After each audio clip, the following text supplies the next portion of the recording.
Bien, buenas tardes a todos, bienvenidos de nuevo aquí amigos de la India, hoy martes 26 de mayo del año 2020.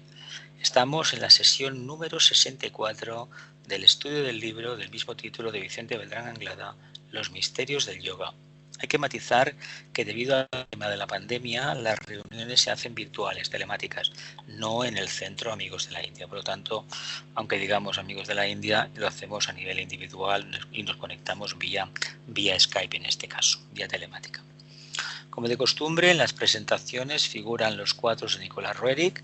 El superior derecha habla de los Himalayas y infundidos por la luz precisamente del sol, da un aspecto rojizo relativo al tesón, a la tenacidad, a la realización, la cima de la montaña.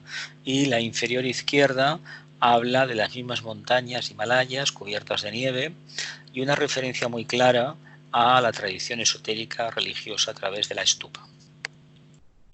En todas las presentaciones os pongo esta diapositiva que figura en el capítulo número 1, primero, de los misterios del yoga. Dice así: los verdaderos esoteristas y discípulos espirituales trabajan con la sustancia débica que produce la luz y que los magos negros lo hacen con la sustancia elementaria que vivifica las sombras. Hay que tener en cuenta que nosotros somos conciencias solares que estamos desarrollando nuestra conciencia, valga la redundancia, dentro de formas lunares construidas por los ángeles provenientes de la anterior cadena, la lunar, la anterior encarnación del logos planetario. Por lo tanto, tiene un tinte definido karmático muy relacionado con la presencia de la luna, pero como forma parte de la conciencia logoica y nosotros estamos trabajando con él, formamos parte de él, evidentemente es en el fondo una oportunidad de servicio, una oportunidad para irradiar más todavía si cabe. Aquí nos quedamos en la anterior sesión, la número 63. Dice, estamos en el capítulo 17. Dice, esa tendencia innata, ese fuego que va progresivamente liberándose en el interior de cada vida creada, crean el combustible, si ustedes nos permiten esta expresión, que impulsa el contenido universal hacia la conquista del arquetipo básico, para cuya consumación fueron creados y estructurados los mundos y los infinitos sistemas de relaciones. Si hablábamos del fuego, de ese fuego, de la capacidad que teníamos, por ejemplo, de sanar, de las referencias a los grandes mensajeros, al tema del Buda, al tema del espíritu de la paz, del avatar de síntesis, y en el tema de la curación se insistió muchísimo que si no había compasión, que si no había amor, iba a ser prácticamente imposible que la curación llegase a buen puerto. ¿Por qué? Porque la curación en el fondo es un acto de amor unido a la inteligencia, es decir, un conocimiento claro, pero sobre todo la capacidad de integración que manifiesta el contacto con el alma, ese segundo aspecto de la creación, el amor del que tanto se habla y curiosamente tan faltos estamos todos los seres humanos. Así que la tendencia innata, ese fuego renovador, va progresivamente liberándose en el interior de cada vida creada, de cada vida, crea el combustible, si ustedes nos permiten esta expresión, que impulsa todo el contenido universal hacia la conquista del arquetipo. Es como si nosotros nos pusiéramos a buscar este fuego lo llevamos por definición. Sin embargo, cuando este fuego comienza a manifestarse, lo que hace es acabar con todo lo conocido, todas las adherencias que teníamos a nuestros vehículos, nuestras ideas, nuestros pensamientos, nuestros gustos y nuestros procederes acaban siendo eliminados. ¿Por qué? Porque han servido para lo que han servido, para ponernos en un punto de no retorno, un punto donde realmente lo que hay no es tanto una reorientación como la entendemos a nivel humano, sino una afirmación muy clara de lo más sublime que hemos ido trabajando a lo largo de varias vidas. ¿Continúo? Alcanzar ese arquetipo cuyo misterioso diseño se halla en la raíz de todo cuanto existe, es decir, el propósito divino, la voluntad de Dios, o el plan, como se le quiera llamar, o el amor universal, depende. Dice, el esfuerzo incesante hacia su realización, ese misterioso movimiento ascendente del fuego creador que existe en lo más íntimo y secreto de toda vida y que al ascender origina la existencia, así como todas las posibles relaciones y vinculaciones. Es técnicamente hablando meditación. la expansión de un inteligente programa que, surgiendo desde las entrañas mismas de lo eterno, seguíamos hablando del tema de la meditación y evidentemente lo que he comentado antes, que a medida que ese fuego se libera, va liberándonos ¿de qué? De las ataduras de la forma, porque nos presenta un panorama revelador nuevo de una conciencia que ya con el tiempo no necesita de esas ataduras. Mientras la revelación, la intuición no venga vía intuición, vía meditación, perdón, es decir, una atención plena a lo que se hace, un profundo silencio, una capacidad de concentración considerable y una facilidad de establecer un diálogo interno, alma, como almas, va a ser difícil que el Kantakarana lo podamos construir y va a ser difícil que lo más sublime que está en la mente abstracta pueda descender. Si este requisito no funciona, no pretendamos responder directamente a la triada espiritual, no pretendamos que vayamos directamente a depender del átomo búdico permanente. Las cosas han de hacer bien. El camino de la mística lo posibilita, pero son muy pocos los que llegan realmente a ese nivel de conciencia. Ese misterioso movimiento ascendente del fuego creador que existe en lo más íntimo y secreto de toda vida y que al ascender origina la existencia, así como todas las posibles relaciones y vinculaciones, técnicamente hablando meditación, la expansión de un inteligente programa que, surgiendo de las entrañas mismas de lo eterno, a ver qué nos dice ahora, va realizándose y expandiéndose a través de toda posible creación en el tiempo.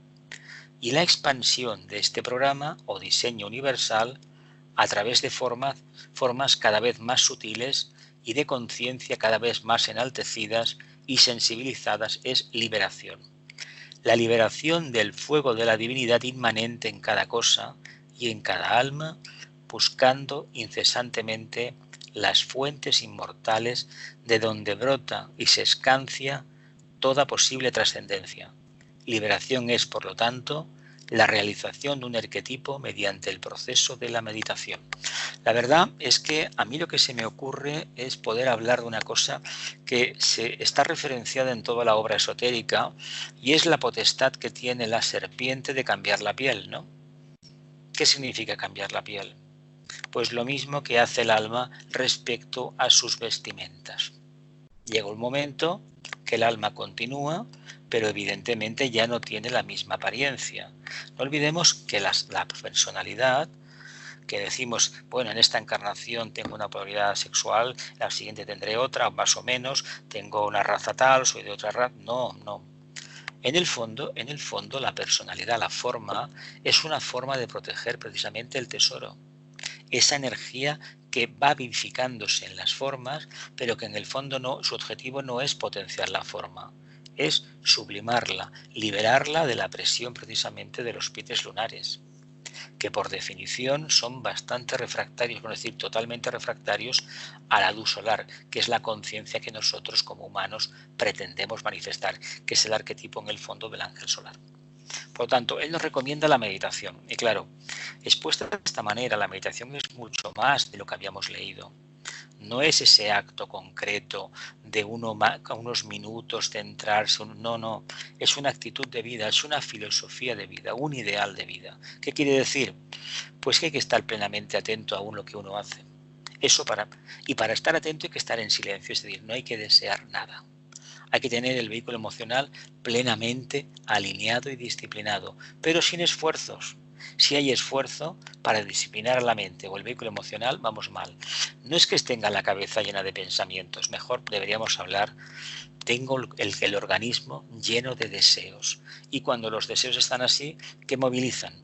Movilizan todo tipo de pasiones humanas y estas son las que impiden que en determinados momentos no podamos tener la mente clara.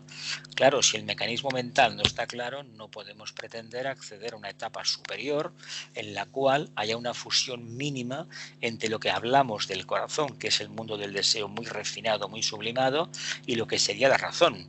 Y cuando estos dos mecanismos, estas dos fuentes se juntan, accedemos a un plano, el plano búdico, el plano de la razón pura. Claro, ahí ya no funciona la mente ni el deseo, ahí es conocimiento directo, pero carente de forma, no hay referencia a la forma. Claro, eso a los humanos nos asusta bastante, pero hay que entender, Hay que entender, porque la propia meditación te lo dice, que poco a poco te vas olvidando de tus vehículos. Y lo que te hablan las enseñanzas de los maestros, del tibetano en este caso, o de Blavatsky, de Vicente, cuando uno va ascendiendo en el sendero, uno se olvida de la forma a través de la cual de los vehículos que utiliza para servir. Y de hecho, el objetivo de todos, para todos nosotros en el sendero del discipulado, es olvidarnos de la personalidad. Primeramente, cuesta mucho construirla, cuesta mucho integrarla y probablemente costará muchísimo olvidarse de ella. Sin embargo, la tenemos, está ahí. Tenemos una mente de la intuición. No hay que estar pensando, no hay que estar formando imágenes, hay que estar en profundo silencio. Es fácil de decir, se consigue en momentos puntuales y curiosamente a lo mejor con esta pandemia a nivel mundial hayan habido personas que realmente, grandes cantidades de personas, que realmente hayan sentido la necesidad de refugiarse en este silencio. Otros que tal vez ese silencio les da un poco de miedo porque les habla de una realidad de conciencia muy diferente a la que civilmente llevamos todos. Pero hay que confiar en la parte interna, porque la parte interna, no lo olvidemos, está en contacto con el alma. Y lo que el alma necesita no es precisamente la fuerza aduladora de la personalidad. Necesita la sumisión de la personalidad, pero para ello hay que entender que los deseos y apetencias personales han desempeñado un papel. Si este papel no se ha comprendido bien, no se ha integrado a la experiencia, estaremos toda la vida deseando. Continúo. Sensibilizadas es liberación, la liberación del fuego de la divinidad inmanente en cada cosa y en cada alma, buscando incesantemente las fuentes inmortales de donde brota y se escancia toda posible trascendencia. Liberación es, por lo tanto, la realización de un arquetipo mediante el proceso de la meditación. Bueno, ahí lo dejamos.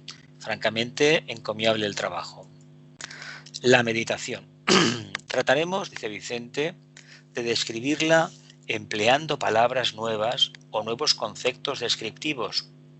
Diremos en primer lugar que meditar es una actividad natural que se realiza en todo cuanto existe, que no es una prerrogativa del ser humano. La vida del Creador presente en todo el contenido universal y tendiente a la realización de un arquetipo constituye un plan sabiamente organizado y un movimiento que nada ni nadie podrá jamás alterar ni detener en sus aspectos esenciales. Repito, trataremos de describir la meditación empleando palabras nuevas o conceptos nuevos descriptivos. Diremos, en primer lugar, dice Vicente, que meditar es una actividad natural que se realiza en todo cuanto existe, que no es prerrogativa del ser humano. La vida del Creador, presente en todo el contenido universal y tendiente a la realización de un arquetipo, constituye un plan sabiamente organizado y un movimiento que nada ni nadie podrá jamás alterar ni detener en sus aspectos esenciales. ¿Por qué decimos que todo? ¿Por qué dice él que todo es meditación? ¿Por qué decimos siempre que Dios está emitiendo la palabra sagrada? Dios está meditando, evidentemente. Dios medita y los mundos vinieron a la manifestación. Y en el fondo, ¿qué quiere decir? Pues que somos un pensamiento sostenido, ¿no? El día que Él deje de prestar atención a esta forma que ha creado, esta forma mental superior, empezará el universo a contra el universo. Entendemos sistema solar, hablamos del logo solar del Sol, que no llamamos nosotros en esoterismo. Por lo tanto, esa entidad retirará su atención de igual manera que el alma en un momento determinado, a partir de determinado septenato o cumpliendo el karma que toque, retira la atención a la encarnación y ésta acaba periclitando a través de enfermedades, atrofias, etcétera, etcétera, etcétera. Una de las primeras que suelen retirarse muchas veces, el camino natural, es ir perdiendo poco a poco la conciencia, ir perdiendo las facultades cognitivas, la cabeza, que ya indica claramente que el alma se está retirando, porque poca gracia puede hacer que el alma esté presente y tenga un problema de incapacidad mental. Eso es algo, un karma considerable. Hay que pensar que cuando se presentan estos fenómenos, evidentemente es que el alma se está retirando, está abandonando la encarnación. Otra cosa es una cuestión violenta, un accidente, etcétera, etcétera. Por lo tanto, eso es otro tema, es otro tipo de karma, ¿no? Más probablemente relacionado con el medio ambiente o decisiones específicas de acelerar o no el fuego kundalínico o para evitar en algunos casos cometer errores garrafales. Pero eso en caso de discípulos muy avanzados. Dice, la vida del creador presente en todo el contenido universal y tendiente a la realización de un arquetipo constituye un plan sabiamente organizado y un movimiento que nada ni nadie podrá alterar ni detener en sus aspectos esenciales. Dice, el programa del creador dentro del corazón humano abarca periodos de tiempo realmente indescriptibles que se extienden desde la más oscura materialidad o animalidad hasta las más elevadas cumbres de la sensibilidad y de la exaltada inteligencia. Mirad, un aporte aquí. Somos mónadas. Iniciamos en un momento lejano, muy lejano, no sabemos cuándo, muy lejano, el descenso a la materia. Cuando el Logos decide encarnar, nosotros la acompañamos en la aventura. Nos pasamos por ¿dónde? Reino mineral, 7 periodos completos. Reino vegetal, 7 periodos completos con sus etapas de manifestación y de pralaya. Reino animal, 7 periodos completos, hasta que llega un punto, si somos hijos de la Tierra, hace unos 21 millones de años, según indica el tibetano en astrología esotérica, no 18 millones como dicen los libros de teosofía, en que se produjo el fenómeno de la individualización. Pues imaginaos que aquellos seres que prácticamente eran animales, poco a poco han ido avanzando, pero ese programa nos rige a todos. Nos rige tanto si somos de la cadena lunar como si somos de la cadena terrestre o de otros sistemas. No pasa nada. Es el mismo principio, porque estamos dentro de la conciencia del logo solar. Y a su vez, todo el sistema solar está dentro de la conciencia de otros logos, exactamente del famoso logos cósmico, del que se dice, se apostilla siempre, nada puede decirse. ¿Por qué? Porque no se sabe nada. Bueno, según los maestros no se sabe nada. Los humanos, evidentemente, a duras penas entendemos lo que somos en realidad.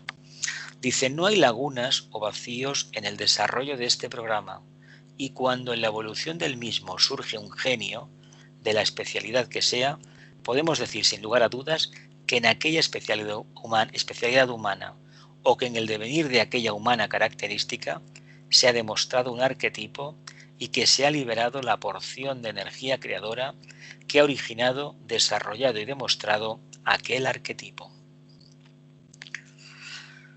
Podemos decir sin lugar a dudas que en aquella especialidad humana o en el devenir de aquella humana característica se ha demostrado un arquetipo y que se ha liberado la porción de energía creadora que ha originado, desarrollado y demostrado aquel arquetipo. Por eso, cuando en el sendero del discipulado las diferentes escuelas asociadas a la logia transhimaláyica nos hablan de que el discípulo debe ser original, debe ser creativo, ¿qué está diciendo?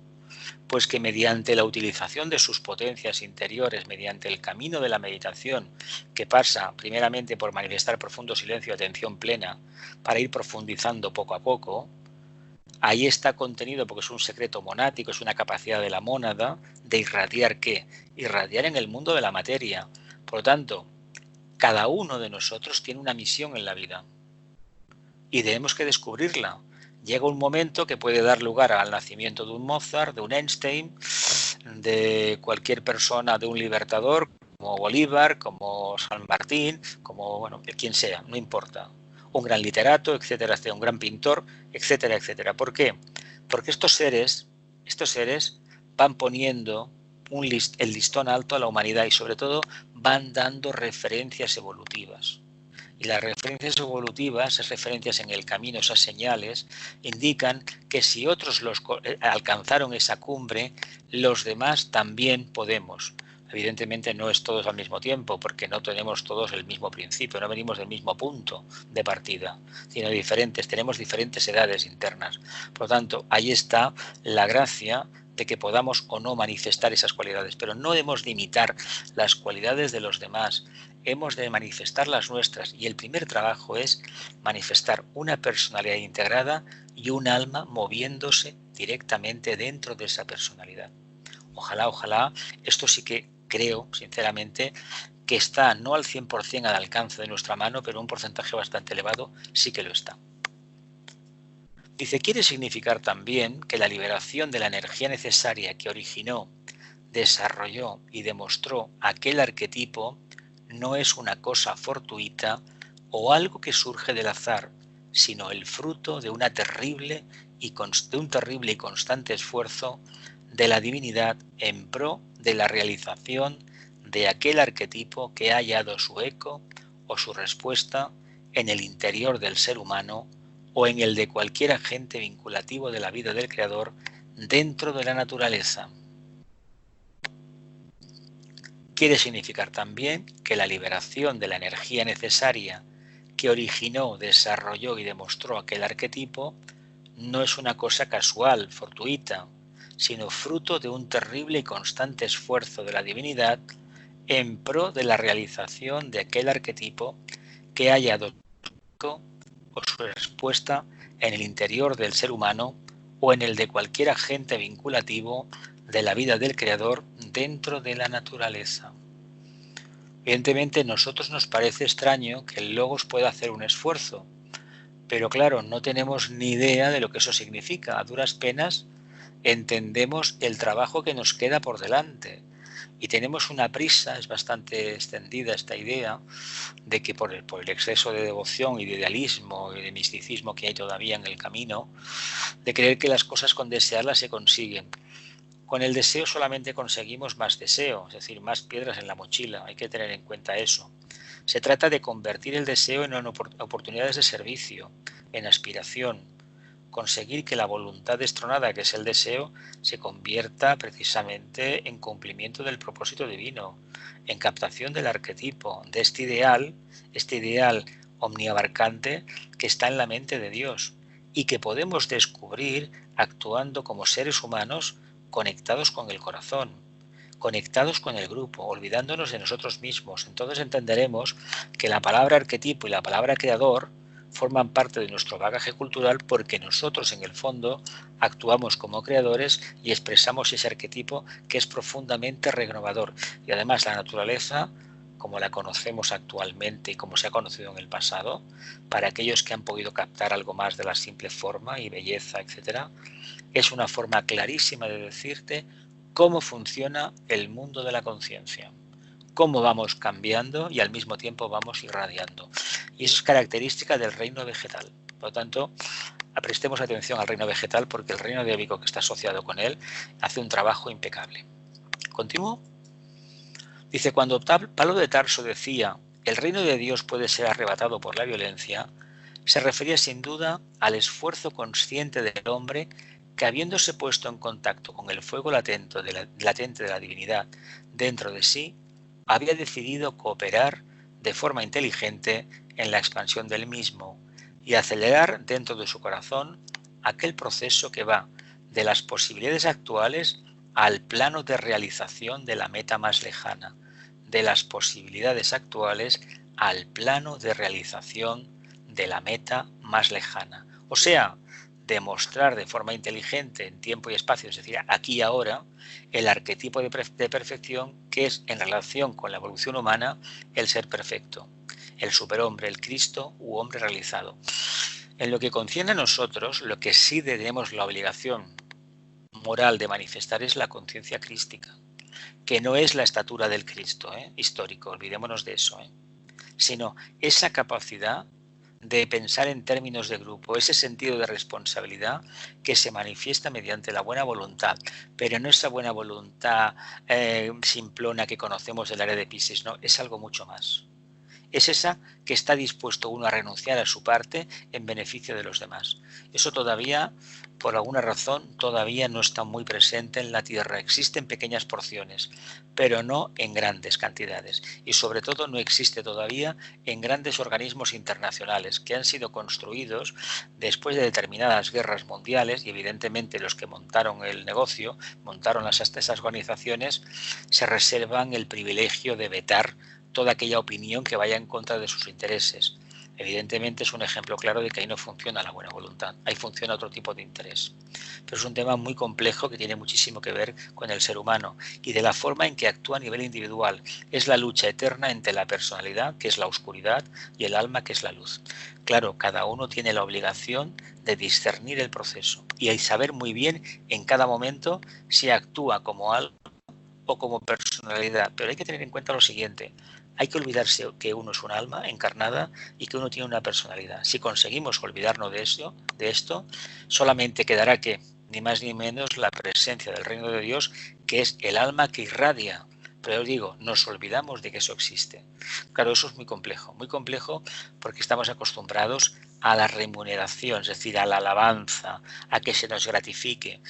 Hemos de cambiar un poco. Si no, esta idea del hombre realizado, del Cristo interno, todavía es muy bonita, pero mejor dejarlo para más adelante. Pues no, hay que actuar ahora. Dice, como ustedes se darán cuenta, la meditación es lo más importante en la existencia, por cuanto significa la liberación de la vida a través de una infinidad de arquetipos de perfección, que lo mismo se realizan en las cosas más pequeñas, en un átomo de materia, por ejemplo, buscando la esencia o arquetipo de su propia vida a través del elemento químico más idóneo, como en la propia divinidad planetaria, cuyo arquetipo se halla en la vida solar, o en la dehesa de esta exaltada vida solar cuyo arquetipo se pierde en lo insondable de lo cósmico. Bueno, evidentemente el arquetipo evolutivo del logos planetario es el logos solar. Y para el logo solar sería en este caso el logos cósmico. Pero bueno, estamos hablando de algo increíble. Pero apliquémonos la lección a nivel de grupo. Y entonces veremos que cuando alguien alcanza la estatura de un Cristo, es decir, no del Cristo histórico, sino que la conciencia crística ya es una realidad tangible, veremos a continuación que se genera una sintonía que invita a otros a dar los pasos en ese camino. Evidentemente los pasos se pueden dar, los resultados tardarán en llegar, pero no importa, porque la persona que mantiene encendida la llama, mientras esté encarnado, esa llama estará ahí, no va a exigir recompensa. Se dice que el discípulo debería ser como el sol irradia cada día. Nosotros decimos cada día porque estamos sometidos a la dualidad noche y día por el efecto de la rotación de la Tierra, pero el Sol, como sabemos muy bien, está irradiando siempre. Por lo tanto, el alma siempre está manifestándose.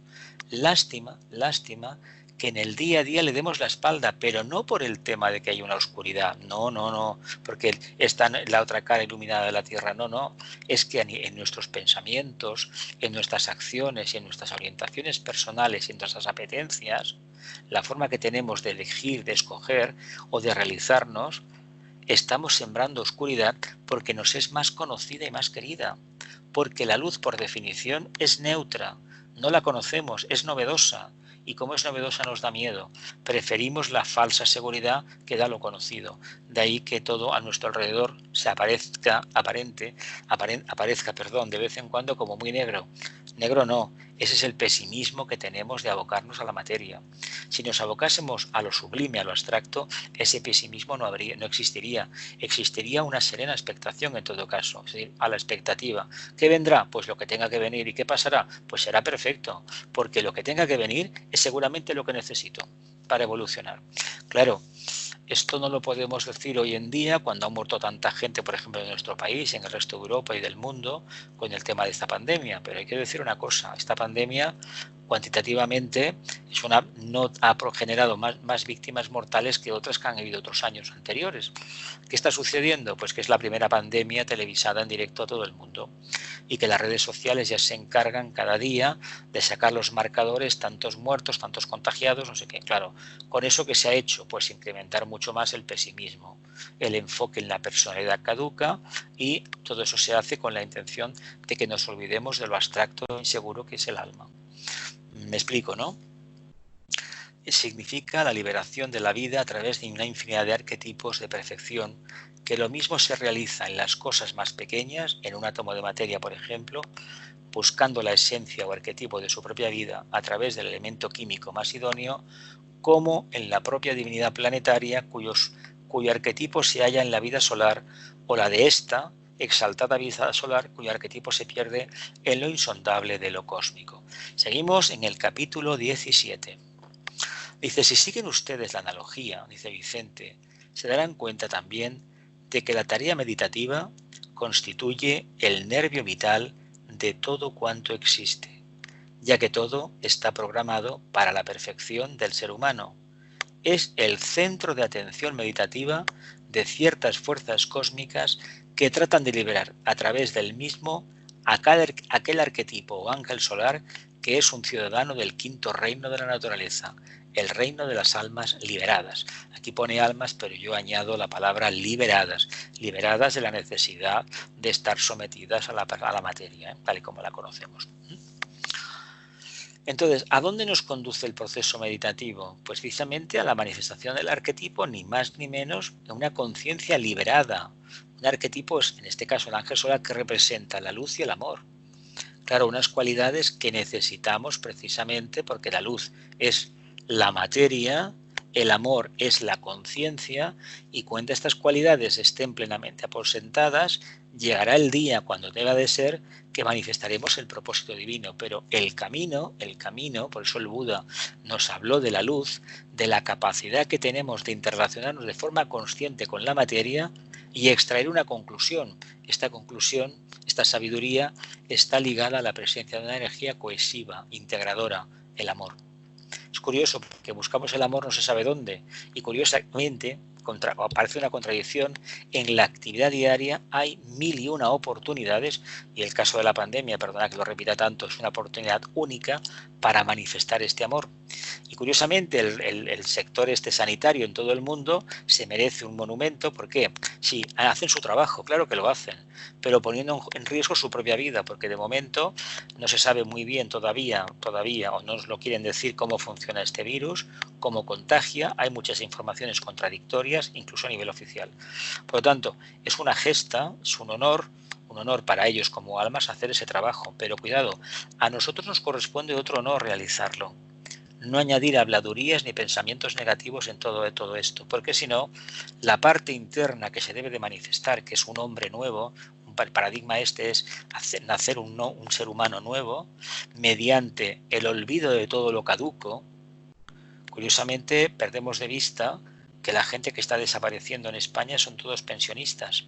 Gente que hizo un trabajo impecable, vivió su vida, contribuyó a la riqueza del país y que se han ido de manera anónima y a veces algunos los han encontrado 2 meses después en un piso que nadie sabía que estaba allí la pobre abuelita o abuelita y se ha muerto.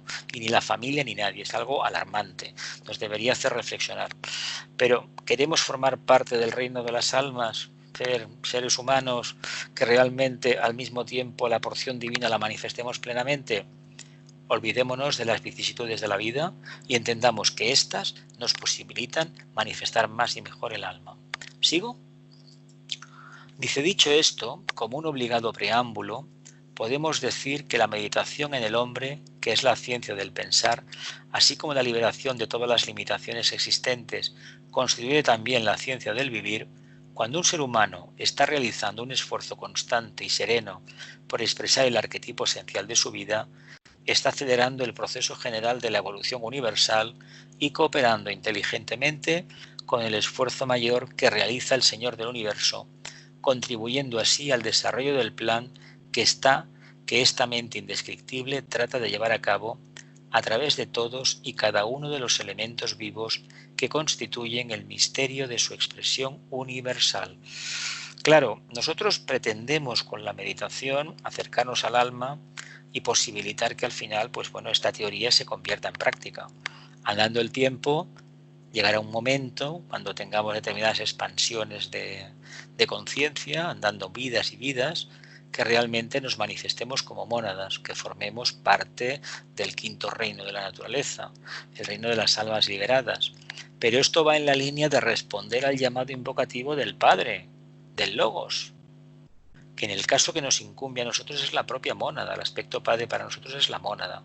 Lo que pasa es que queda muy bien, muy filosófico, muy metafórico también al mismo tiempo, para hacer analogía resulta bastante perfecto, que hablemos de este ser, de este Dios, no utiliza la palabra Dios, del Logos, de una forma como por un lado humana y por otro lado filosóficamente muy destacada, ¿no? Hace un pensamiento muy abstracto. Pero hay que entender que la referencia para nosotros es el punto concreto que ocupamos en esta encarnación. No lo perdamos de vista, porque no estamos todavía en condiciones de vivir en niveles abstractos. Si sabemos actuar inteligentemente en el plano físico, es decir, comprendemos muy bien por qué realmente estamos aquí y qué potencial tenemos de redención de esta materia, redención que en el fondo es ni más ni menos transmutación, transformación y transfiguración, pues esta transfiguración acabará revelando el hombre nuevo, una conciencia nueva, conciencia acuariana de servicio. De hecho, la meditación lo que posibilita en todo este proceso es la revelación de una nueva verdad, de la sabiduría. Claro, es capacidad del logos planetario, del logos solar, de la jerarquía, de Shambhala y, por qué no, de los aspirantes y discípulos y seres de buena voluntad del planeta Tierra. Claro, si eso se cumple, entonces ese aforismo que dice ese axioma, esa frase lapidaria, estamos hechos todos a imagen y semejanza de Dios. Bueno, sí, en el concepto general sí, en el detalle no, ¿eh? En el concepto general funciona, la idea genérica, la concreta no funciona, no es igual. Ahora bien, está en nuestras manos demostrar que realmente somos hijos de Dios. ¿Cómo? Respondiendo a ese llamado invocativo.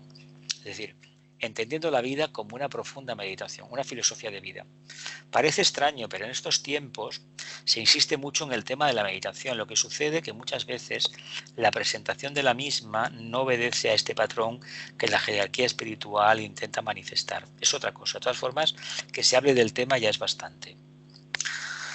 Dice, traten ustedes de hacer conciencia ahora del por qué en los verdaderos tratados esotéricos o místicos se nos dice textualmente la meditación es un acto de servicio. Bueno, vivir una vida centrada, vivir una vida en silencio. Silencio quiere decir ausencia de pensamientos relativos a la personalidad, al yo separado.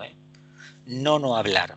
Cuando esto no hay pensamientos relativos a la vida personal, generamos pocas imágenes, pocos pensamientos, muy pocos. No se trata de que no tengamos ninguno, sino que los que se tengan realmente obedezcan al arquetipo que tratamos de manifestar. No se trata de combatir una apetencia o un deseo, se trata de cambiarlo por una cosa diferente, más elevada. Porque si nos enfrentamos a una limitación, seguramente con desgracia, con mucha pena descubriremos años después que resulta que no hemos conseguido nada, nos han crecido los enanos. Es como el mito de Escorpio, le corté una cabeza y salieron dos, y al final ¿con qué me encontré? Y así sucesivamente, de 3 que había me encontré con 9. Por tanto, seamos inteligentes, aceptemos en el punto de partida, da estamos donde estamos, conozcámonos bien y sobre todo confiemos en este poder regenerador de la meditación, que seguramente cuando lo descubramos distará bastante de esa idea que hemos aprendido machaconamente, la meditación es esto, no, es mucho más complejo y al mismo tiempo infinitamente más sencillo. ¿Sigo adelante? Proceso de integración. Dice, la realización de un arquetipo implica siempre la integración perfecta del vehículo a través del cual intenta revelarse. Lo mismo se trate de una flor, de un diamante, que de un rayo de sol. Pueden variar las formas, las circunstancias y los ambientes, pero nunca la invariabilidad del propósito ni del proceso. ¿Queremos responder al arquetipo? La personalidad debe estar integrada. No pueden ser 3 locos intentando servir a un señor cuerdo. Por lo tanto, hemos de entender que se debe hacer una limpieza. ¿Cómo? No combatiéndolo, reconociéndolo y poco a poco dándonos cuenta de lo que sí que podemos hacer, no lo que nos gustaría ser la meta final, no. A corto plazo, hoy, lo que podríamos hacer para dar un paso al frente. Dice, la realización de un arquetipo implica siempre la integración perfecta del vehículo a través del cual intenta revelarse. Lo mismo se trate de una flor, de un diamante, que de un rayo de sol. Así que el alma no solamente se debe manifestar, como algunos creen, a través del vehículo emocional, no, a través del mental y también del vehículo físico etérico, sino qué clase de alma es esta. No podemos pretender que porque tengamos buenas emociones, buenos sentimientos y de adoremos a Krishna o a Cristo o a Buda o sigamos la religión que nos apetezca, creemos que con eso tenemos bastante. No, no, no. No puede haber una mente que esté en disonancia con esos anhelos emocionales que todos tenemos. Si realmente son tan importantes para nosotros, utilicemos la mente para analizar lo que estamos realizando. Y a lo mejor descubrimos que eso que a nivel emocional nos parece una cosa, a nivel mental nos parece otra, mucho más profunda y trascendente. Y al final, cuando fusionemos las dos tendencias, la aspiracional, devocional, idealista, con la racional y científica, descubrimos algo maravilloso. Síntesis. Descubrimos la intuición. Decimos, caramba, ahora entiendo por qué he utilizado la personalidad. Por qué aparentemente eran tres y al final es uno. ¿Sigo? Adelante.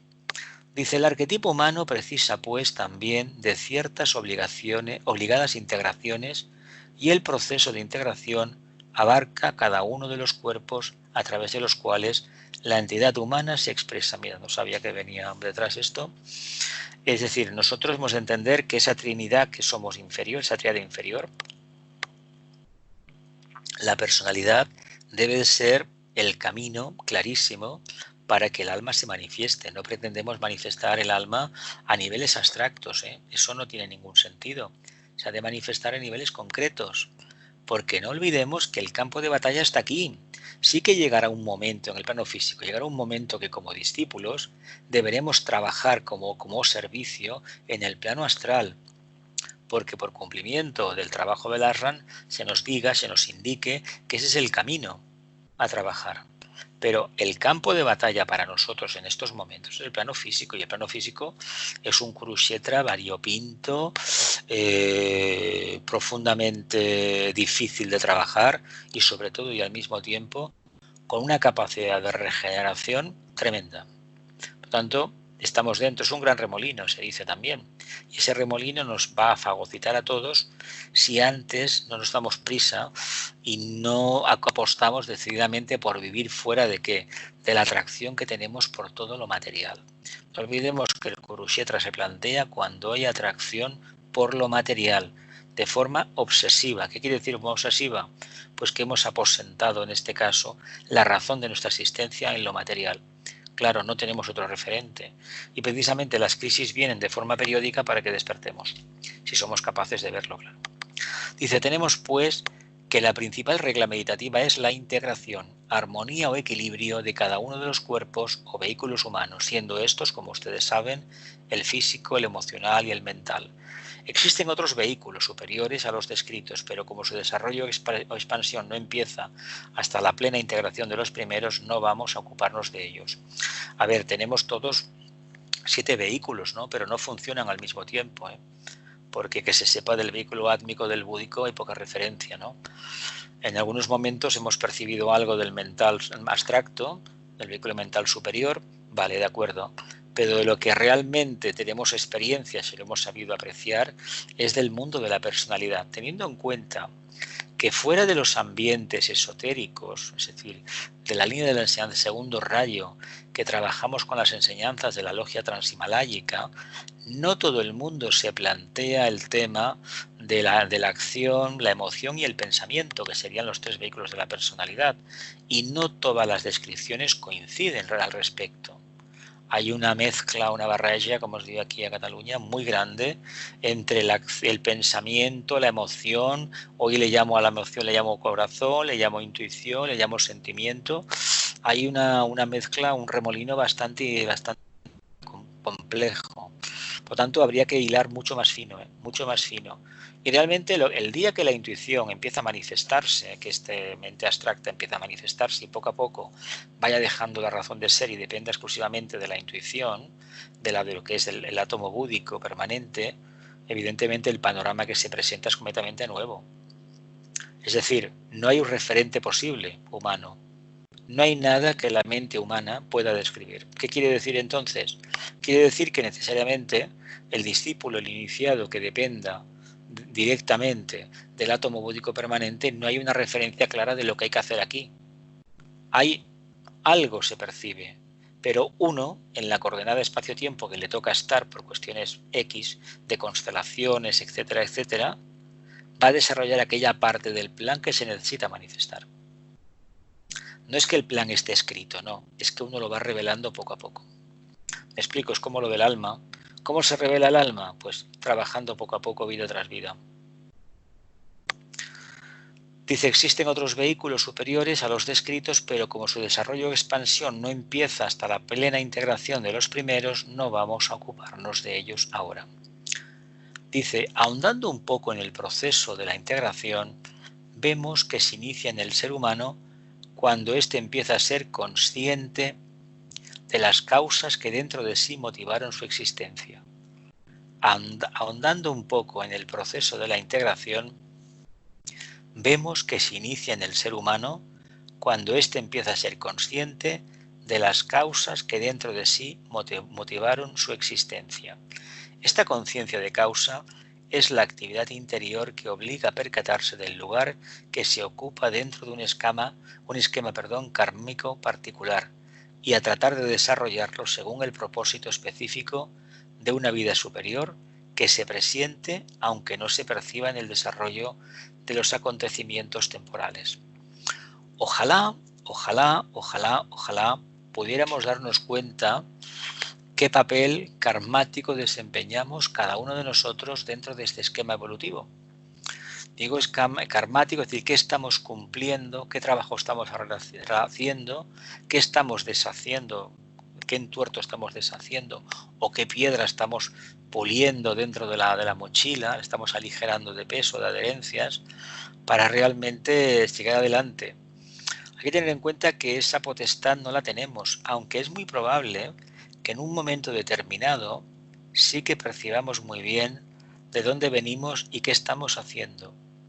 Se dice que cuando uno amplía su conciencia e incluye al grupo y cada vez va incluyendo más al grupo y va olvidándose de uno mismo, se le revela el misterio del por qué ha encarnado en este lugar, con esta familia, con estos amigos, con este país, con esta lengua, con esta raza, etcétera, etcétera, etcétera. Pero esto es prerrogativa de aquellas almas que realmente han expresado el amor, se han ocupado de trabajar a través del amor y no mirando lo que nos separa, sino lo que nos une. Por lo tanto, este aspecto que la meditación revela parte de la base de que la síntesis esta de meditación que nos habla de liberación parte de la integración. Si no hay integración, el amor no se manifiesta, y de hecho la liberación es ni más ni menos que manifestar de una forma muy sublime y al mismo tiempo con una envergadura increíble la energía que anima este segundo sistema solar, la energía del segundo rayo de amor-sabiduría. ¿Sigo para adelante?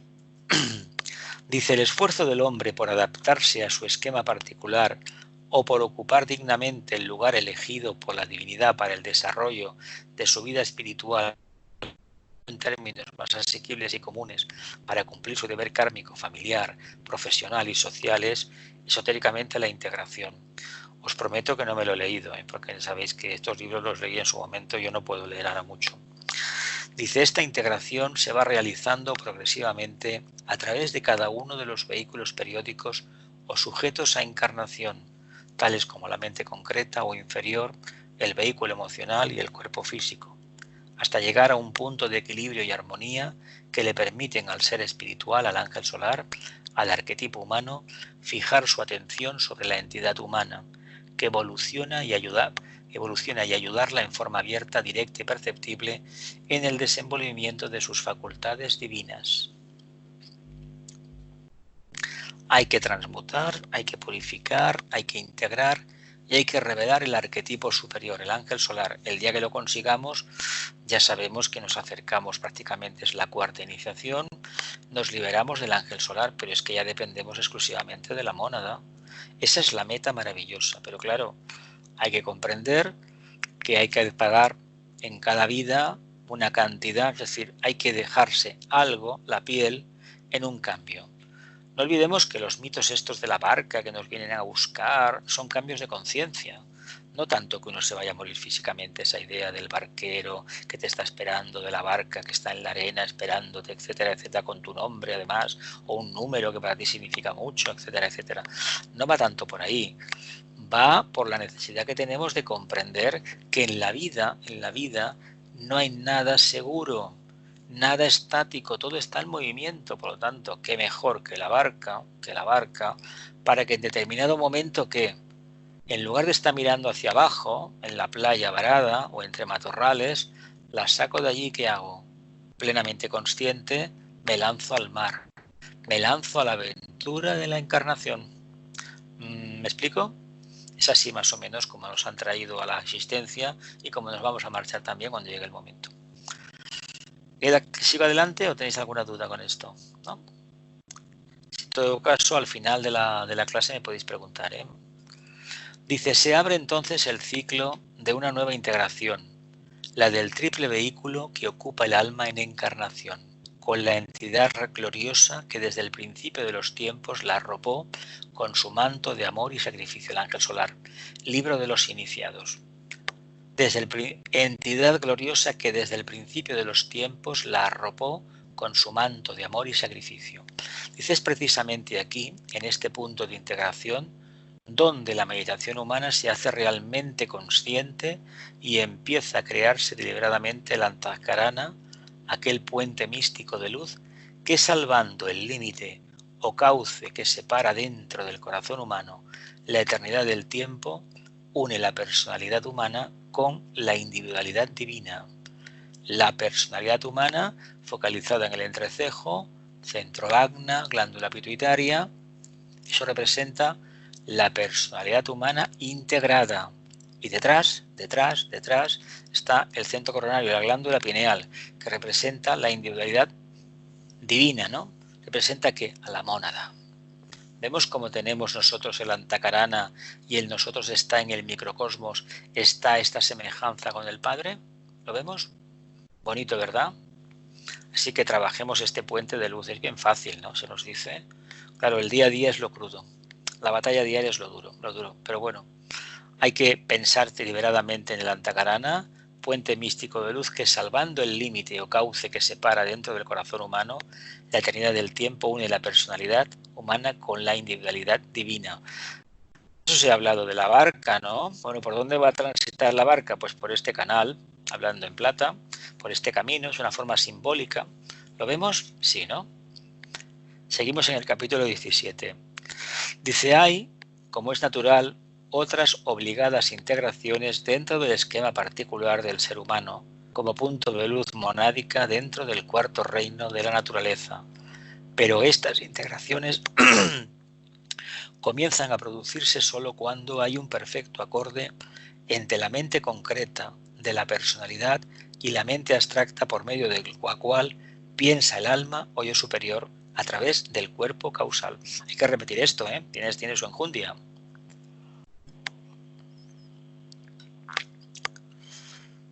Cuando hay un perfecto acorde entre la mente, dice, la luz, vamos a empezar desde arriba, dice, hay, como es natural, otras obligadas integraciones dentro del esquema particular del ser humano, como punto de luz monádica dentro del cuarto reino de la naturaleza. Dice, pero estas integraciones empiezan a producirse solo cuando hay un perfecto acorde entre la mente concreta de la personalidad y la mente abstracta por medio de la cual piensa el alma o yo superior, a través del cuerpo causal. Qué bonito, ¿no? Dice, el yo superior es, clarificando términos, indistintamente el alma en su propio plano, el ángel solar, el arquetipo espiritual o Cristo nosotros, esperanza de gloria es, ¿no? O es esperanza de gloria. Fijaos que qué forma tan inteligente simplifica a veces todas las palabras estas, que si el alma, que si el ángel solar, que si no sé qué. A ver, hay que decir una cosa, como es abstracto, no le podemos poner un nombre concreto.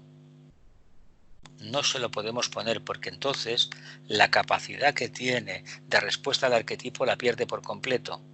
Lo único que sí podemos entender muy bien y está al alcance de la mayoría en estos momentos y en el futuro mucho más, es que la forma integrada, coordinada, en el fondo es el fiel reflejo, debería ser, de lo que significa el alma, el yo superior o el ángel solar o el cuerpo causal en los planos arquetípicos. Nosotros en los planos karmáticos trabajamos como personalidades, es decir, la misma alma, pero reduciendo su vibración, su intensidad, su luz, la justa para los medios en los cuales estamos trabajando, los planos donde trabajamos, pero que en los niveles superiores esto no es así. Claro, como no es así, nosotros no podemos perderle el tiempo desde el punto de vista de la mente concreta de discernir, no, el ángel solar vino del corazón del sol, el yo superior no sé qué, el alma no sé cuánto, no es perder el tiempo. ¿Por qué? Porque como son ideas abstractas, no le podemos poner el corsé de una forma concreta. Al ponérselo, le estamos quitando el potencial que tiene. Muchas veces hemos perdido de vista que el maestro, la jerarquía, si no somos capaces de pensar en términos de mente abstracta, nunca vamos a desarrollar la verdadera intuición. Por lo tanto, no nos van a querer como servidores si la mente abstracta no es una realidad. La mente abstracta no parte de seguridades, parte de infinidad de dudas. Y tiene muchísimo que ver con lo que los filósofos de todos los tiempos han apartado a los seres humanos. Esa idea que existe natural, no de filosofar y perder el tiempo, sino de reflexionar abiertamente sobre lo conocido. ¿Qué significa el mundo de la materia en el que nos encontramos? Cada uno la describirá de una manera. Pero aquel que sepa integrarla, la materia, el mundo en el que vive con su propio desarrollo y se dé cuenta que él incide en un sentido o en otro, en el fondo está trabajando y demostrando el contacto con la mente abstracta. Por tanto, no va a perder el tiempo en dilucidar en dos palabras, no, el alma es esto, el alma es lo otro. No. Aquí en el curso del alma sabéis que tenemos una lista de las enseñanzas del tibetano de 42 nombres del alma. Podrían ser 1000, tanto da, no importa. Porque ninguno de los nombres en el fondo refleja todo. Es como decir, Dios es luz, Dios es amor, Dios es omnipotente. Bueno, y para mí la palabra omnipotente, ¿qué quiere decir? Porque si caemos en la imaginación, en el astralismo de que Dios ocupa todo el universo, decimos, pero vamos a ver, si yo no soy capaz de alumbrar dentro de mi personalidad, de mi cuerpo físico lo suficiente, ni etérico, ni emocional, ni mental concreto, no podemos perder el tiempo con eso otro. Por lo tanto, la primera lección: ilumina tu personalidad. Y cuando esta mente realmente obedezca cada vez más al alma, ya nos daremos cuenta lo que significa pensar sin las referencias habituales de los tres mundos, hasta que llegue el momento que no haya que pensar como lo entendemos habitualmente, sino que se produzca la emanación directa, la intuición. Pero hay que hacer el trabajo antes, si no, nadie. Por eso te dice, Cristo en nosotros es esperanza de gloria, claro. La revelación intuitiva, la conciencia crística manifestada como luz, como sabiduría, que es la luz y el amor, evidentemente da un potencial increíble. Se cumple el misterio ese de un corazón inteligente y una mente amorosa. Pero hoy por hoy ya sabéis que es una idea muy bonita, bellamente expresada, que está ahí, que queda muy bien, nos podemos hacer un cuadro en la pared y cada día reflexionar sobre ello. Pero ojo, empecemos por la propia casa, que es la personalidad. Sí, es que hablamos de personalidad muchas veces y hay que decir que no la tenemos ni construida, cada vehículo va por donde quiere. Y esto se demuestra en aquellas personas que cuando dan su palabra para una cosa, para una actividad como una meditación, una reunión de estudio, encuentran siempre 1001 razones para no acudir. Y todas justificadas, pero olvidan que cuando uno no quiere una cosa, con los chakras inferiores, los chakras por debajo del diafragma, materializa todo aquello que le interesa. Y esto yo os invito a que lo pongáis en práctica y os daréis cuenta que cuando uno le pone pegas a un trabajo de grupo, acaba apartándose del grupo o acaba afectando seriamente al grupo. Ojalá se apartara el primer momento antes de pensar de esa manera. ¿Sigo adelante? ¿Sí? Dice, las sucesivas integraciones de cada cuerpo entre sí y más adelante con el centro superior que los condiciona, conducen al alma al centro de luz, de amor y de poder, que es la vida de Dios, demostrándose a través de un arquetipo específico, cuya cualidad o razón expresiva dependerá en todo caso del misterio de los rayos. Un rayo es, ustedes lo saben, ya seguramente en orden a sus conocimientos esotéricos, la expresión de una realidad, de una cualidad, distintiva de la divinidad, la cual se expresa en este universo a través de 7 grandes corrientes de vida, cuyo centro de expansión se halla en el corazón o en la mente de alguna de aquellas indescriptibles entidades cósmicas que llamamos logos planetarios o señores de rayos. Pero hay que decir que el logo solar canaliza estas energías que vienen de Sirio, de la Osa Menor, vienen de las Pléyades, de la Osa Mayor, y dentro de la Osa Mayor están los verdaderos logos que potencian y manifiestan los diferentes 7 rayos. A nosotros lo que nos llega es la referencia de los planetas. Se dice a nivel esotérico que nosotros respondemos a los planetas. Los humanos son muy pocos los que responden a las constelaciones. A los signos y a las constelaciones menos, porque es la característica iniciática. Bueno, los planetas están ahí. Claro, la percepción de una energía diferenciada nos cuesta entender que es una energía, comprender qué es una energía diferenciada, pero mucho más complejo será entender qué es una energía única que cuando se manifiesta lo hace de 7 formas diferentes. Decimos, caramba, ¿y por qué acentúo la diferencia? ¿Por qué no veo la integración? Porque la forma, la vida de la personalidad necesita trabajar la diferencia durante mucho tiempo, muchas vidas, para sustanciar la síntesis. Es como aquel que se pone para sacar un mineral, tiene que triturar 50 toneladas de piedras hasta que al final encuentra 2 gramos o 3 gramos de un mineral muy necesario, de una sustancia muy necesaria. ¿Qué significa eso? Esfuerzo, tenacidad, perseverancia y capacidad de síntesis. Porque el hecho de que convirtamos rocas, 50 toneladas de rocas, en 20 gramos o 100 gramos de un producto que necesitamos urgentemente, indica que esfuerzo sostenido, cumplimiento con la ley del karma, sobre todo meditación, ¿verdad? ¿Verdad que eso es una profunda meditación? ¿Sí? Y cumplimiento con el arquetipo. Sigo adelante. Dice, cada uno de estos señores es el arquetipo de una cualidad distintiva de la divinidad.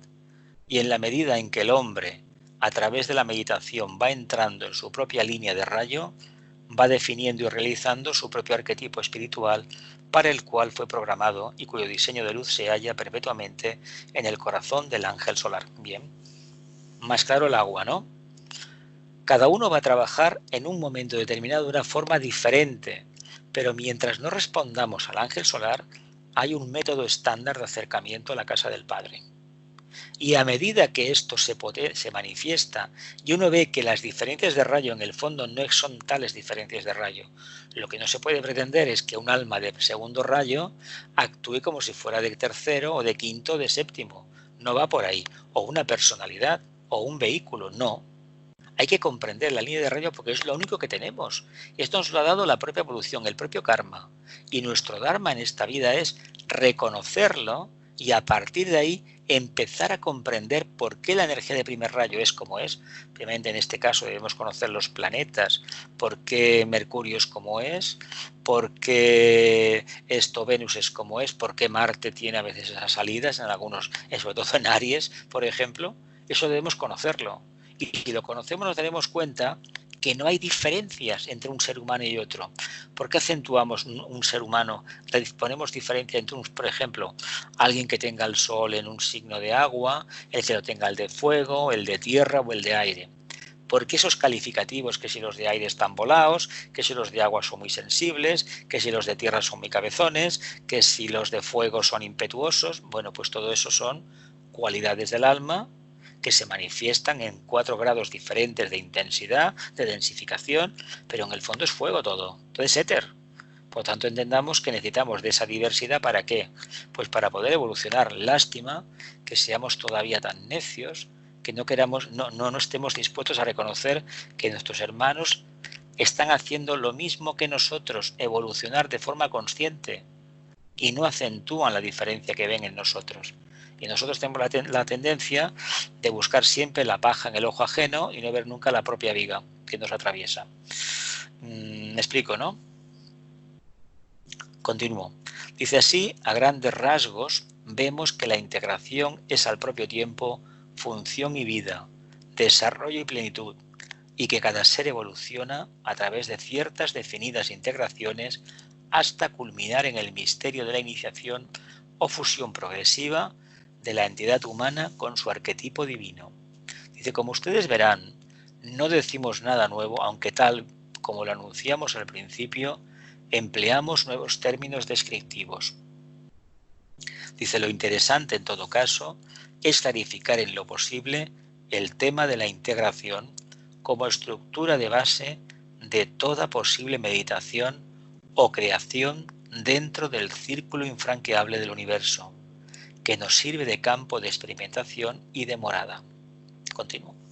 Dice así, a grandes rasgos, vemos que la integración es al propio tiempo función y vida, desarrollo y plenitud, y que cada ser evoluciona a través de ciertas definidas integraciones hasta culminar en el misterio de la iniciación o fusión progresiva de la entidad humana con su arquetipo divino.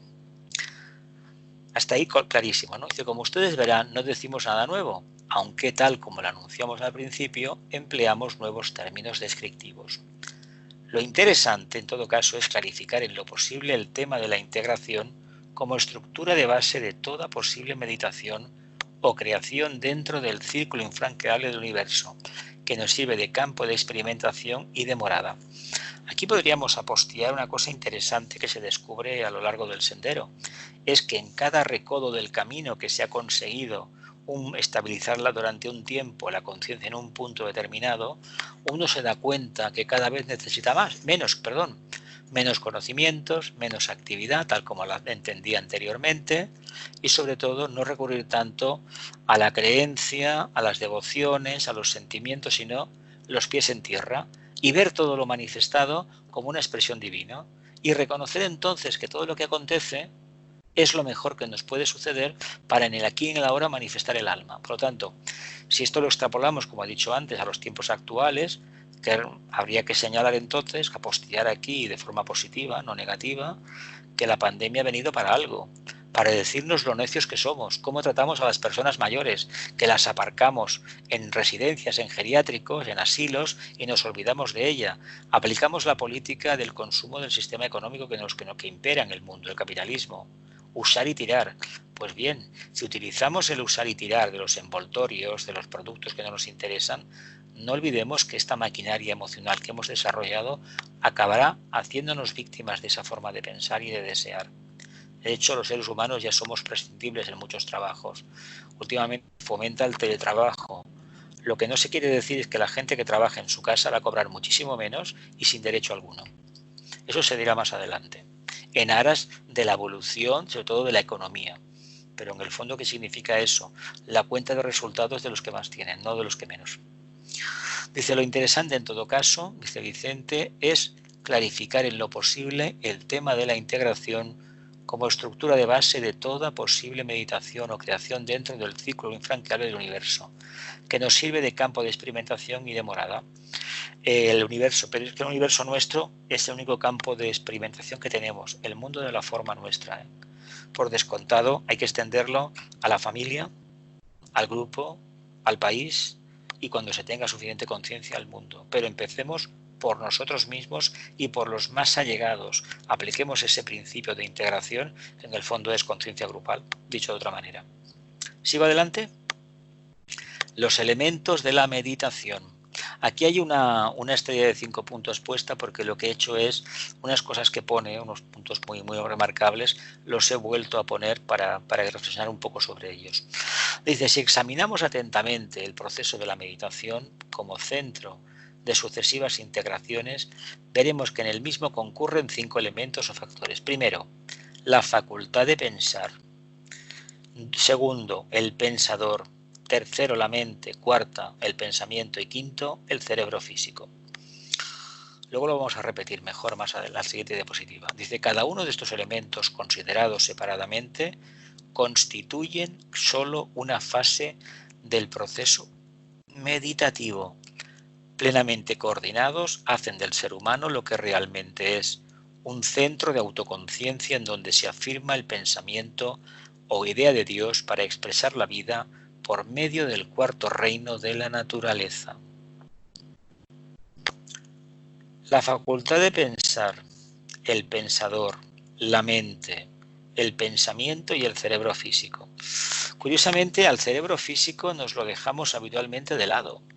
Hay que decir que el soporte de la conciencia en los seres humanos no está en un corazón etéreo y que no tiene forma, no, está en el cerebro físico.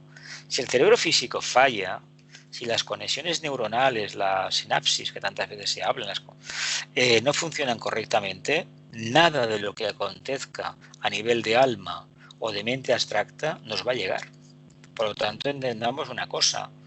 Si queremos tener un alineamiento perfecto con la conciencia, el primer antacarana que hay que tener construido es la relación que existe entre el alma, la mente y el cerebro.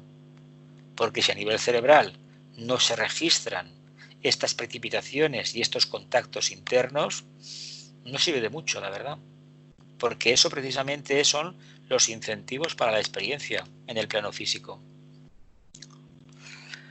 Cada uno de estos elementos, considerados separadamente, constituyen solo una fase del proceso meditativo completamente coordinados, hacen del ser humano lo que realmente es, un centro de autoconciencia en donde se afirma el pensamiento o idea de Dios para expresar la vida por medio del cuarto reino.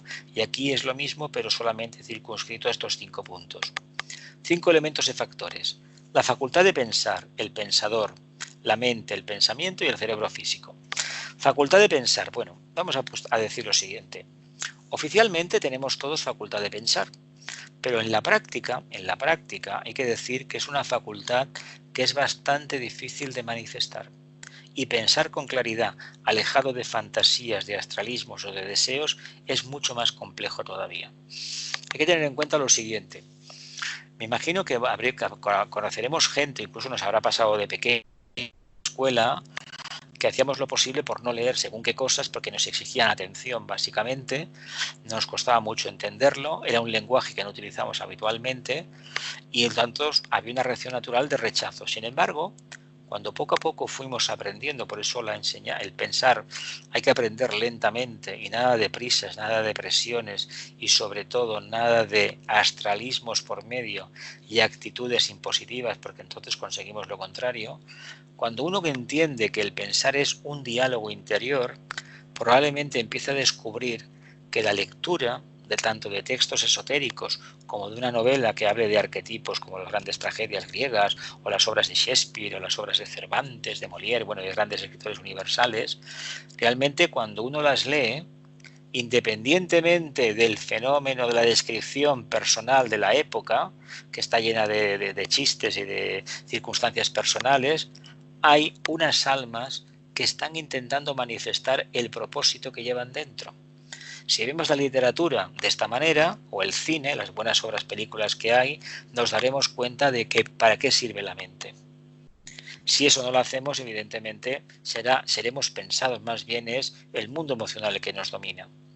Por eso hay un determinado tipo de cine que no es para todo el mundo y determinadas películas que no lo son, determinadas obras de teatro que no lo son, creaciones artísticas, literarias, pintura y música que no lo es. ¿Por qué?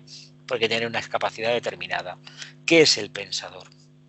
¿Qué es el pensador? El pensador es el hijo de la mente, el hijo de la mente de las enseñanzas esotéricas. Este el ángel solar, el alma y el pensador, el hijo de la mente. Cuando empezamos a pensar, empezamos a construir esa vasija maravillosa denominada cuerpo mental. Por lo tanto, la capacidad de desenvolvernos en esos niveles abstractos está. Claro que está. Primera referencia a lo concreto. Creamos la mente concreta. Partimos del mundo del deseo. Y el mundo del deseo no nos damos cuenta, lo utilizamos porque es la única referencia posible para nosotros la mayoría de las veces, no nos damos cuenta que lleva encima una atracción. ¿Cuál es? Un engaño. Que todo lo que trabajemos utilizando como base el deseo solamente nos generará ¿qué? Más deseos. Más deseos muy refinados, supuestamente, de apariencia a lo mejor espiritual o fraternal, pero en el fondo son deseos. No se sostienen. Eso no se sostiene. Mientras que si aprendiésemos a pensar en esos términos de mente abstracta, estaríamos pasando directamente al cerebro físico una capacidad de reaccionar muy diferente y al mismo tiempo una sutileza increíble, porque el pensamiento superior es totalmente sutil. De ahí que este pensamiento abstracto sea tan difícil de captar y cuando aparece generalmente no se suele entender. Pero es una pena que no se quiera potenciar el desarrollo de la facultad de pensar. Se enseñan cosas, nos enseña a memorizarlas, a repetirlas, pero no se enseña a razonar. Tanto la filosofía como las matemáticas, matemática abstracta, No la aritmética, no, lo que sería el álgebra, por ejemplo, obligan a pensar. Y cuando uno empieza a pensar, a establecer conexiones, empieza a crecer, empieza a subir. Y evidentemente, a medida que va subiendo, llega a la mente abstracta. Lo vamos viendo. Dejamos ya aquí, ya son 3/4. ¿Sí? ¿Tenéis alguna pregunta ahora? ¿Sí? ¿Alguna pregunta? Jesús, el antacarana no se comienza a construir hasta que la personalidad no está integrada. Está integrada, ¿no? Integrada junto al alma, ¿no? Digamos. A ver, es que se considera el antacarana, en el fondo, el antacarana son 3 hilos. Y esto es algo que muchísimas veces olvidamos. Y estos 3 hilos son el hilo de lo que sería el hilo de la vida, que viene del átomo átmico permanente, que va directamente al corazón, el que va del átomo búdico permanente, que es la conciencia, que eso es el que está anclado en la cabeza, y luego hay un hilo creador, netamente creador, que es el que va al átomo, al otro, es el átomo manásico permanente, a la garganta, al centro laríngeo, ¿no? Claro, nosotros lo que estemos es una cosa, hay uno que ya viene dado. Hay uno que viene dado que funciona como un sutratma. A los 3 le podemos llamar antacaranas o sutratmas, tanto da, pero el hilo que nos da la vida es el sutratma, que es lo que el logos planetario tiene proyectado dentro de Shambhala. Porque Shambhala, el logos planetario no está aquí. Hay un representante, un alto iniciado de la logia de Venus, Sanat Kumara, que lo representa. Porque él no puede manifestarse aquí todavía, porque el planeta está como está y bueno, que es lo que hay, ¿no? Ya está, ya bastante trabajo hace Sanat Kumara, pero entendamos que esa facultad está ahí. Claro, nosotros partimos de la base de que eso ya lo tenemos. Se trata de ir potenciando el hilo, pero el antakarana en realidad es la fusión de los 3 hilos. Lo que pasa es que llamamos antakarana específicamente al hilo que va precisamente de la mente concreta a la mente abstracta. Claro, podríamos hacerlo, sí es correcto, pero no olvidemos que los 3 son una unidad, ¿eh? Sí que es verdad que a través del uso de la mente superior, se van tendiendo hilos, porque le llamamos un hilo, pero es infinidad de pequeños hilos. Esto es como los puentes colgantes que se hacen en el mundo. Nos parece que son unos cables, pero son centenares o miles de cables, unas trenzas inmensas que aguantan una estructura que está flotando, anclada en unas torres. Eso lo hemos visto en las clásicas películas documentales de famosos puentes, como el famoso Golden Gate de la Bahía de San Francisco, por ejemplo, o todos los que hay colgantes en el mundo. Precisamente esos cables, que hay que tener una energía manásica increíble para desarrollar esos procesos, y se construye de una forma increíble. Y todo está basado en el equilibrio, es decir, no nos equivoquemos en un cable y en otro. Pues bien, no nos equivoquemos a la hora de según qué pensamientos utilicemos constantemente, porque habrá un efecto u otro. De todas maneras, lo que nos debe de interesar es lo siguiente. Reconozcámonos primero como unidad aislada, como una mente concreta, una personalidad aislada. Porque si tenemos esta capacidad de reconocimiento como unidad aislada, no olvidemos que detrás está el alma. Hemos percibido ya el alma. Y es preferible negar en un principio la presencia del alma y trabajar como una personalidad que busca la síntesis, buscando lo más sublime que puede abarcar, lo más abarcante en el sentido esotérico del término, y ya llegará el día que esa idea razonadora que tanto nos domina, de la cual nos enorgullecemos tanto, sea sustituida por una idea de integración, un ideal de integración que no es nuestro, que es del alma, de la mente abstracta. Pero como lo que hacemos habitualmente es al revés, mezclamos lo superior con lo inferior, le damos una pátina y lo presentamos como ideal de vida, pues el problema que tenemos es que no queremos reconocer que los tropiezos que tenemos los repetiremos la siguiente encarnación y la otra y la otra. ¿Por qué lo digo? Porque como estamos en el sendero y somos conscientes y hemos tomado decisiones importantes y drásticas a veces, cualquier error de este tipo, pues resulta que la respuesta cada vez es más inmediata y a veces será fulminante. ¿Tenéis alguna pregunta más? ¿Nos quedamos en esta o no? ¿Una preguntita? ¿No? Que la luz, el amor y el poder restablezcan el plan de Dios en la tierra. Que así sea y cumplamos con nuestra parte.